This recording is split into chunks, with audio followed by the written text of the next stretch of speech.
Welcome to the Real News Network. I'm Jessel Noor in Baltimore. The CIA has secretly been spending billions of dollars to help the Colombian military kill the leadership of the FARC rebels.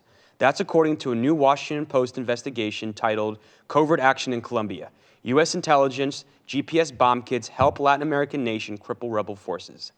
Citing both U.S. and Colombian government sources, the Post has revealed that starting in 2007, the CIA and NSA have handed over the precise location of the FARC leadership to the Colombian military. Dozens of members of senior FARC leaders have been killed in the strikes. One of the strikes took place in Ecuador and led to an international crisis.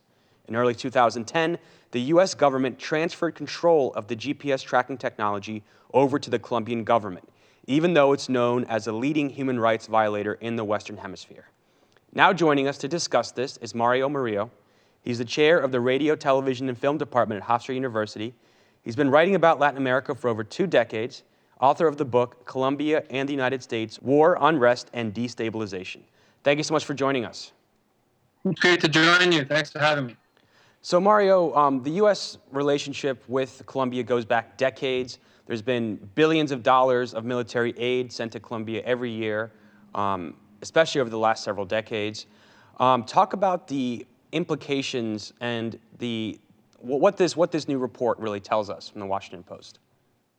Well, it's interesting because on the one hand, you can say that this report is not really a surprise. Those of us who've been following Colombia and who are especially concerned about the escalation of U.S. military and strategic assistance since the late 90s into the early 2000s under the Plan Colombia, many of us had always argued and raised concerns about how this would lead to a counterinsurgency effort. The United States talked about it as counter-narcotics assistance by 2001, talking about it more overtly as counter-terrorism. And there was always concerns that these monies to the tunes of several $billion over the last 12 years was going to be used in this way in military operations and targeting directly the FARC rebels. Perhaps we were more or less accurate, except that money didn't come from Plan Colombia, as the Dana Priest article in the Washington Post points out.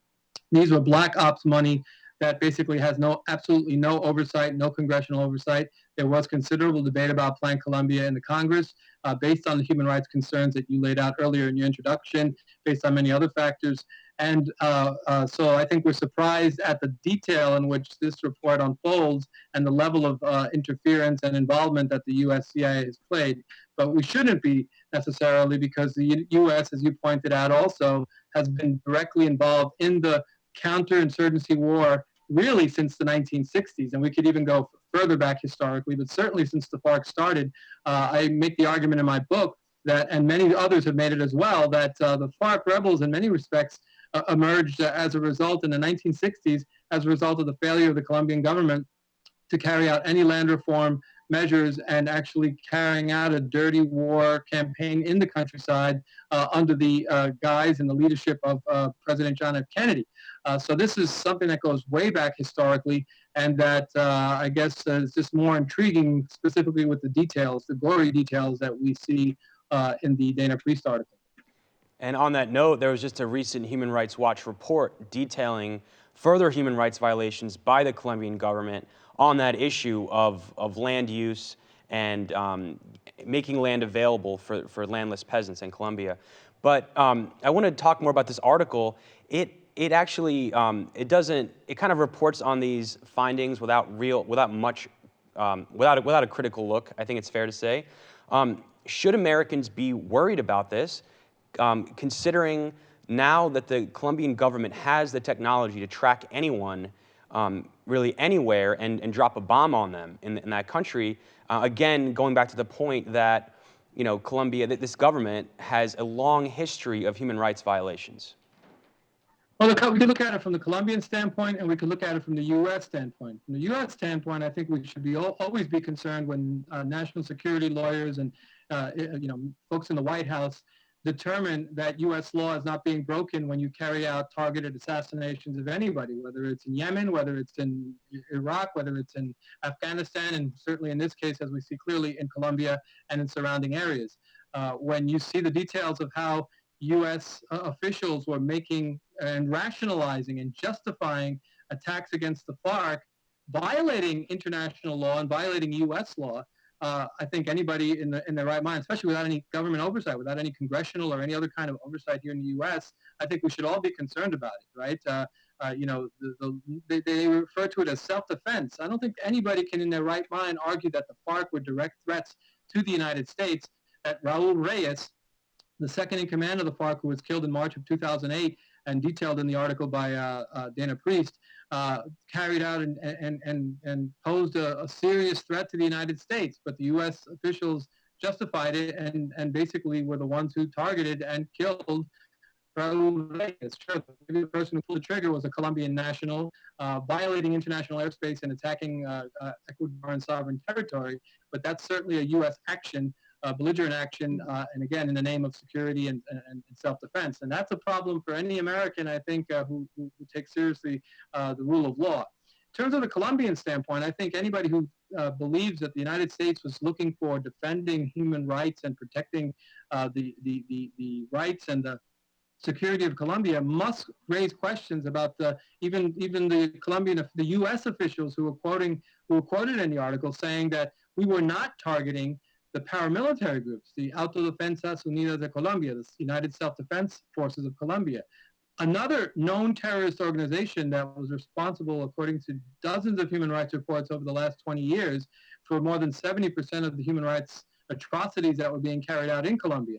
Forced displacements, mass massacres carried out throughout the countryside, supposedly targeting guerrillas, but basically targeting civilian populations in which guerrillas happen to have a stronghold.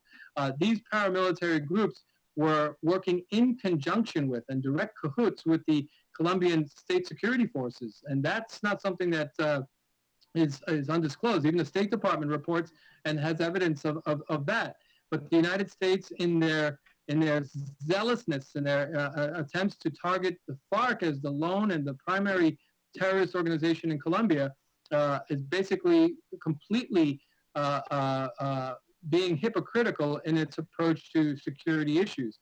And in doing so, they embraced the discourse of the Colombian government, which has always argued that the FARC were not a political belligerent armed insurgency, but were actually a terrorist group of bandits, and that did not warrant any kind of negotiation with the Colombian government, that they had to be liquidated militarily on the battlefield. While on the other hand, they embraced the government of Colombia sitting down and negotiating with the paramilitaries and supposedly disarming them and sending off a number of the paramilitary leaders to the United States to face drug trafficking charges, and not one of them facing any charges for the massive crimes against humanity carried out against civilians in Colombia. And that has left millions of Colombians dissatisfied. So I think both from the U.S. perspective and the Colombian perspective, these revelations that came out in the Washington Post are certainly alarming. And Mario, the article notes that this program left the paramilitary forces alone, largely. Final question for you. We just have a few moments left, but the article notes that violence, kidnappings and killings have decreased dramatically over the past 10 years in which this CIA program has been in effect. What's your response to that? Well, I mean, I think if you take this and look at it as a cause and effect, it's a serious leap of logic to say that these two things are connected. I think, first of all, yes, there's no question that we don't see the massive, large-scale, high-profile massacres and dismemberments that we were seeing in Colombia in the late 90s into the 2000s, carried out primarily by the right-wing paramilitary groups with links to the narco-traffickers, part of the narco-trafficking infrastructure, and directly tied to the Colombian state security forces. We don't see that because they've been dismantled, and in many ways they have been integrated in this so-called peace process over the years into the Colombian kind of institutions of state on a local, regional, and indeed national level. So in many ways, that kind of violence has diminished.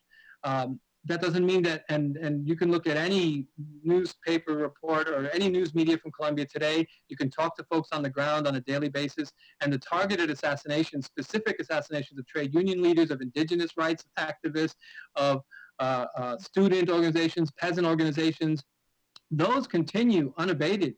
And again, those don't get the big attention as those 30 people at one time massacres, or the 25 people killed in one town massacres that we used to see back then. Second point to mention is that, yes, the FARC have been debilitated militarily.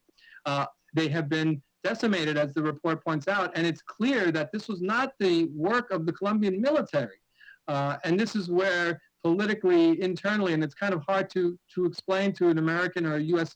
viewer who's not so familiar with Colombian politics, but the right-wing military political establishment in Colombia gained a lot of mileage, a lot of political mileage as a result of the military victories that were being carried out against the FARC over the last several years, embracing this strategy of all-out war against this group and not sitting down and negotiating.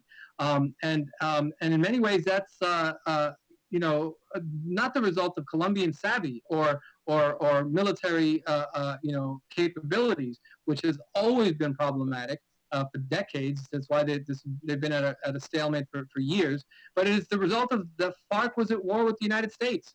And if anything, the strategic blunder of the guerrillas is that they didn't recognize that they were at war with the United States, and they continued kidnapping, and they continued carrying out these assaults including against military contractors under the United States watch. And ultimately, they're paying the price. And now they're negotiating. There is a process of negotiation between the FARC and the guerrillas, but between the guerrillas and the government of the current president Santos. But the FARC are completely militarily set back, and their space for discussion and their political capital that they have, so to speak, is diminished considerably. And so a lot of the potential for serious negotiations that would lead to some substantial changes on the ground are diminished accordingly. Mario, we're going to have to hold it there, but thank you so much for joining us. Well, thank you for having me. It was a pleasure. You can follow us at The Real News on Twitter. Tweet me questions and comments at Jessel Noor. Thank you so much for joining us.